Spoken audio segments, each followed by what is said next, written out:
السلام علیکم ورحمۃ اللہ وبرکاتہ نحمد و نصلی علی رسولہ الکریم اما بعد فاعوذ باللہ من الشیطان الرجیم بسم اللہ الرحمن الرحیم رب اشرح لی صدری ویسر لی امری واحلل عقدۃ من لسانی یفقہوا قولی رب زدنی علما آمین۔ آج ہم نماز نبوی میں ہم لوگوں نے کل پڑھا تھا نماز عصر، جس کی نماز عصر جو ہے وہ فوت ہو جائے، اس کا گھر بار اور اس کا مال لوٹ گیا، ٹھیک ہے، اس کے برابر ہے۔ ہم لوگ اس چیز کو سمجھتے نہیں ہیں، اور ہم لوگوں نے اللہ معاف کرے کہ ہم 5 وقت کی نماز پڑھنے سے بھی ہمیں کوئی فرق نہیں پڑتا کہ ہم نے نماز چھوڑی ہے۔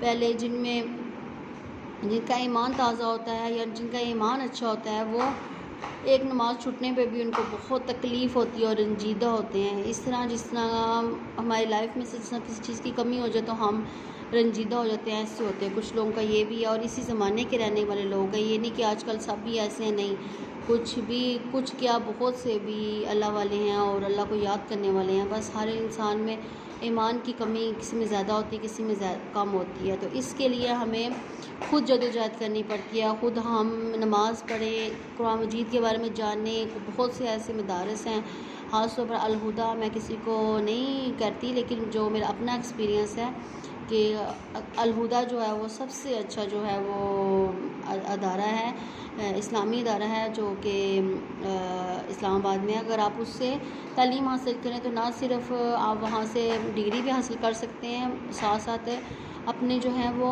ایمان کو بھی تازہ کر سکتے ہیں۔ تو الحمدللہ ڈاکٹر فہد ہاشمی ہیں وہاں پہ، اور اس کے علاوہ ان کے ہسبینڈ بھی ہیں مرد حضرات کا، انہوں نے درس کھولا ہے۔ بات اب کہاں سے کہاں چلی جائے گی، تو ہم سٹارٹ کرتے ہیں، کیونکہ میرے کہنے کا مطلب یہ ہے کہ ہم دین سے جڑے رہیں گے تو ہمارا ایمان تازہ رہے گا، اور ہم اپنی ایمان کی حفاظت کر سکتے ہیں، کیونکہ آج کل پرفتن دور آ گیا ہے۔ تو اللہ تعالیٰ ہم سب کو اس پرفتن دور سے خود کو بچانے کی، ہم سب کو خود اپنے آپ کو بچانے کی کوشش کرنی چاہیے۔ آمین ثم آمین۔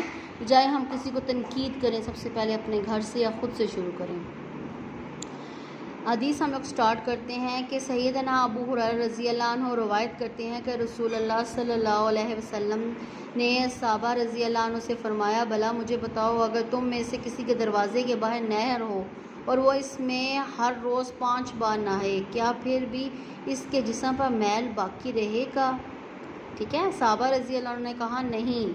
آپ صلی اللہ علیہ وسلم نے فرمایا، یہی مثال 5 نمازوں کی ہیں، اللہ تعالیٰ ان کے سبب گناہوں کو معاف کر دیتا ہے۔ سبحان اللہ، ماشاءاللہ۔ مطلب میں کہتی ہوں کہ جہاں پر ہے نا کہ شیطان ہمارے ایمان کو ختم کرنے کے اور ہمیں پیچھے دھکیلتا ہے اور برائیوں میں لاتا ہے، اتنا ہمارا جو اسلام ہے، ہمارا دین ہے، وہ اتنا ہی ہمیں اتنی خوبصورت حدیث سے بتاتا ہے کہ اسلام مشکل نہیں ہے۔ ہم صرف نماز پڑھیں گے تو ہمارے گناہ دھل جائیں گے، ٹھیک ہے، اور ان خوبصورت حدیثوں سے ہمیں رشک آتا ہے کہ اپنے آپ پہ کہ الحمدللہ ہم مسلمان ہیں۔ اگر ہم چاہیں بہت آسانی سے ہم جنت میں جا سکتے ہیں۔ ہاں، ان لوگوں کے لیے آزمائشیں زیادہ ہوتی ہیں، لیکن الحمدللہ دنیا کی آزمائشیں، آخرت کی آزمائش جو جہنم کی ہے اس سے بہت کم ہے۔ آگے حدیث پڑھتے ہیں۔ سیدنا انس رضی اللہ عنہ روایت کرتے ہیں کہ ایک شخص نے رسول اللہ صلی اللہ علیہ وسلم کی خدمت میں حاضر ہو کے عرض کیا کہ میں نے گناہ کیا اور بطور سزا میں حد کو پہنچا ہوں، ٹھیک ہے، میں نے گناہ کیا اور بطور سزا لہذا مجھ پر حد قائم کریں۔ آپ نے اس سے حد کا حال دریافت نہ کیا، یہ نہ پوچھا کہ کون سا گناہ کیا ہے۔ اتنے میں نماز کا وقت آ گیا۔ اس شخص نے آپ کے ساتھ نماز پڑھی۔ جب آپ نے نماز پڑھ لی تو وہ شخص پھر کھڑا ہو کر کہنے لگا، اے اللہ کے رسول، تحقیق میں حد کو پہنچا ہوں، لہذا مجھ پر اللہ کا حکم نافذ کیجیے۔ آپ نے فرمایا، کیا تو نے ہمارے ساتھ نماز نہیں پڑھی؟ اس نے کہا، پڑھی ہے۔ تو آپ صلی اللہ علیہ وسلم نے فرمایا، اللہ نے تیرا گناہ بخش دیا ہے۔ سبحان اللہ، ماشاءاللہ۔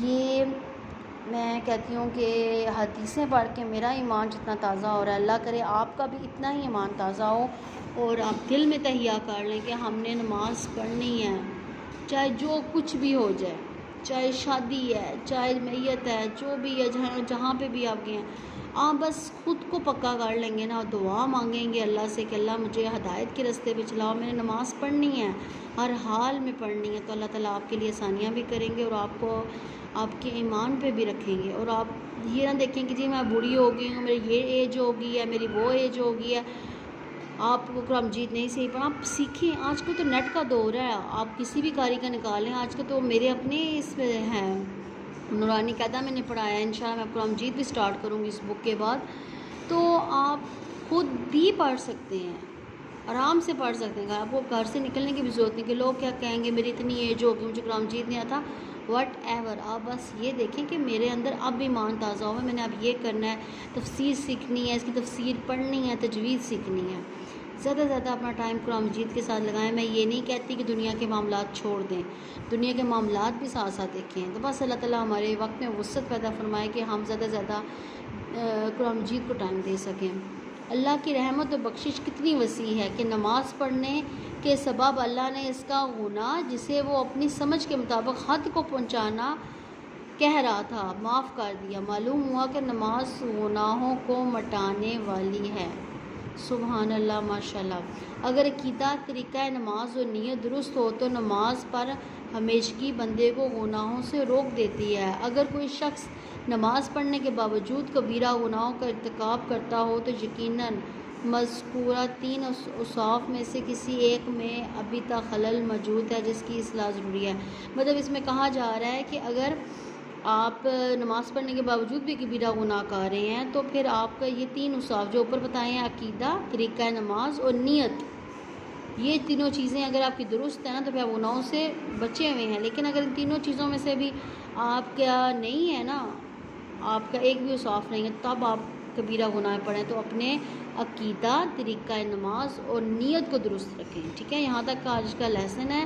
سبحان ربک رب العزت عما یصفون والسلام علی المرسلین والحمد للہ رب العالمین۔ السلام علیکم ورحمۃ اللہ وبرکاتہ۔